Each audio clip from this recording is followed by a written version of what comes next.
Hey everyone, GOREbeast here. Welcome to another episode of GOREviews. If you are not familiar with what I do here, I try to give an overview of one book and one movie, and sometimes an album.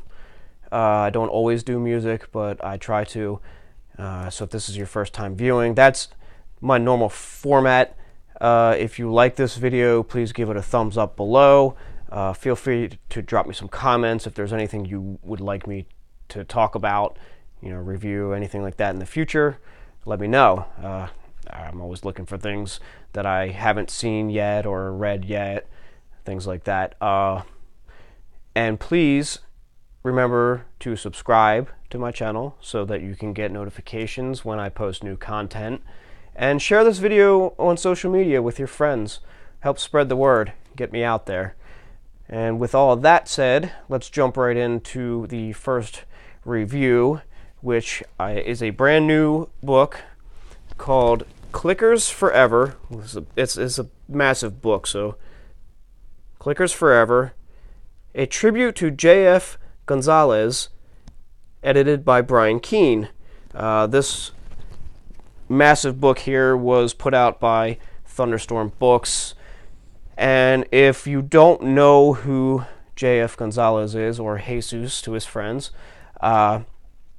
he was a very influential writer and editor in the horror genre. He passed away fairly recently from cancer, and this book was written as a tribute to him. It contains stories that short stories that were written by fellow authors that take place within the universes that Mr. Gonzalez created. So stories that take place within those worlds. Also, many essays from fellow authors and friends, remembrances of him, and things of that sort. Some talk about his contributions to the genre. Some just talk about the kind of friend he was. Very heartfelt stuff, and the stories themselves are very good. Everything in this book is solid. And if you've never read anything by him, I suggest you do that before digging into this. His Clickers series is phenomenal. If you like giant crab monsters that sting people and their venom dissolves you into a gooey mess and then they scoop you up into their maw. If you like that kind of stuff, then you'll like this. Or his Clicker series, I should say. He's known in the extreme horror community for his book Survivor.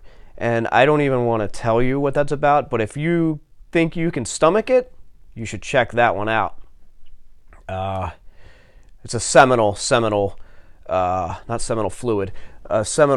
novel in the extreme horror genre, and if you are into those kinds of books, then you need to read that book. But anyway, this book is a loving tribute to him.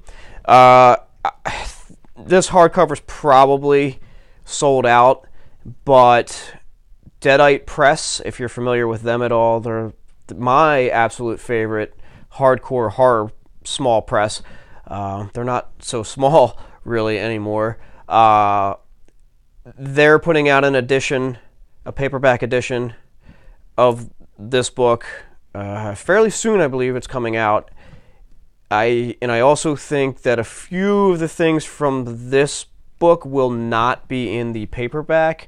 So the people who snagged this Thunderstorm Books hardcover release are getting a little extra. So I'm glad I was able to snag a copy. But if you're not worried about missing a couple of things, I would definitely check out the Deadite Press edition that's coming out. It's much more affordable. And you should definitely do that if you're a fan of Jesus or J.F. Gonzalez, or if you're looking to expand your knowledge of who he was and what his work was all about, then you should check this book out. Solid all around, some heartwarming stuff, some very sad stuff in there too, especially the closing out essay. I won't say who wrote it or anything like that. I don't want to ruin anything, but you should all check that out.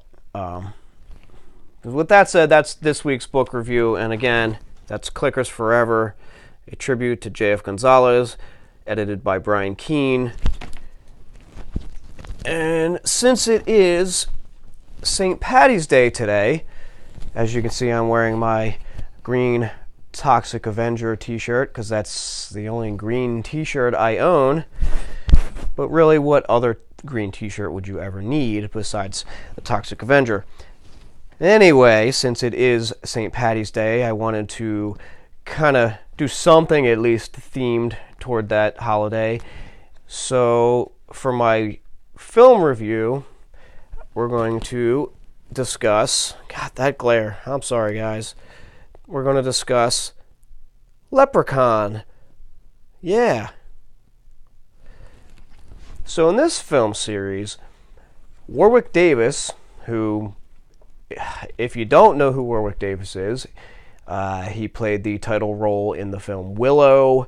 He was also the main Ewok in Return of the Jedi, Wicket, and also in the Ewok spin-off films. I think that character's in both. I was a kid the last time I saw those movies, so I'm not really sure. But probably. He's probably in them. I can't imagine he wouldn't be. Anyway, Warwick Davis plays the titular character of the Leprechaun, and very simply, he's trying to get his gold back. And they're horror films, so he kills anyone who stands in the way of his gold. And of course, it's very tongue-in-cheek. He has many, many one-liners. The kills are many times humorous. These movies are not serious. By the fourth entry,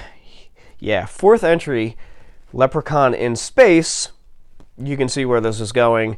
I mean, at least it took Jason 10 films before he got to space. Although Pinhead got there in 4 as well. So, yeah. But anyway, by the 4th one, he's in space. And the 5th and 6th one, he's in the hood, battling Ice-T. So, you can see that these films are not taken seriously at all. And I've seen them all through the years. I've only really seen the first one multiple times, and that alone is worth it. This DVD box set was dirt cheap at Walmart. Now, there is a Blu-ray set. I haven't picked that up. I saw that it's about $25 on Amazon. So if you want to upgrade to Blu-ray, it's relatively cheap, because this is 8 movies? 7, I'm sorry. 7 films. And the 7th one, of course, is the reboot, which I have not watched yet. I have not heard good things about it. And Warwick Davis is not playing the Leprechaun in that film. I think from what people said, that one's a lot more serious in tone, which kind of goes against the whole idea of the Leprechaun films, so I don't know. Yeah, I don't know. I'll watch it someday, but I'm not anxious to see it. But anyway, you should, if you haven't ever seen these films, you should check them out. They're fun. They're fun to hang out with a group of people, maybe with some adult beverages and some snacks, and just sit back and have some laughs. And they're not meant to be taken seriously at all. You can tell everyone's having a good time with them, and definitely worth checking out. As far as a music review for this week, I didn't really have anything planned, but then just before I started filming this, it popped into my head, why not go with House of Pain? St. Paddy's Day, and they do have songs such as Shamrocks and Shenanigans and Top of the Morning, or Top of the Morning to Ya. I'm not sure what the actual title of that is. All their albums are good. They put out 3 albums. Their first album, though, is an absolute must-have classic. It's got Jump Around on it. And if you don't know Jump Around, then where have you been for the last, I don't know, 25 years or whenever that song came out? Early 90s? God, I'm old. That's a good St. Paddy's Day recommendation because their music was very centered around them being Irish Americans. Everlast went on to have substantial solo success, as Everlast. And then he was, of course, in the group La Coca Nostra briefly with their first album. That's, him and Ill Bill and Slane and a couple other guys. That's a group worth checking out, too, if you've never heard of them. Check them out. They're good, real good. Yeah, that's a good recommendation since it's St. Paddy's Day. A little throwback for you. So, again, the book, Clickers Forever. You should definitely check that out if you're a fan of J.F. Gonzalez. And if you're not, I suggest you read some of his other novels like Survivor and the Clickers series. And check out the Leprechaun films. I know if Garth Algar is out there watching this, I know he's terrified of the Leprechaun. That was a deep cut for you guys. Wayne's World, if anyone remembers those sketches where Wayne would torment Garth with a flashlight and go, "I'm the Leprechaun," and Garth would freak out. Yeah, I know. Again, I'm really old. And then House of Pain, check out their first album. I don't even remember the name of the first album, but it's very easy to find. So, with all that said, that should wrap it up for this week. Again, I'm GOREbeast, and this is Gore Reviews. Please, if you like this video, give it a thumbs up below. Check out my other videos while you're here. Please subscribe to my channel so that you can get notifications when I post new content. And share this video on social media with your friends. And please feel free to drop some comments below. Tell me if you like the things I've reviewed, or if you think the things I've reviewed are stupid and trash. Go ahead, I don't care.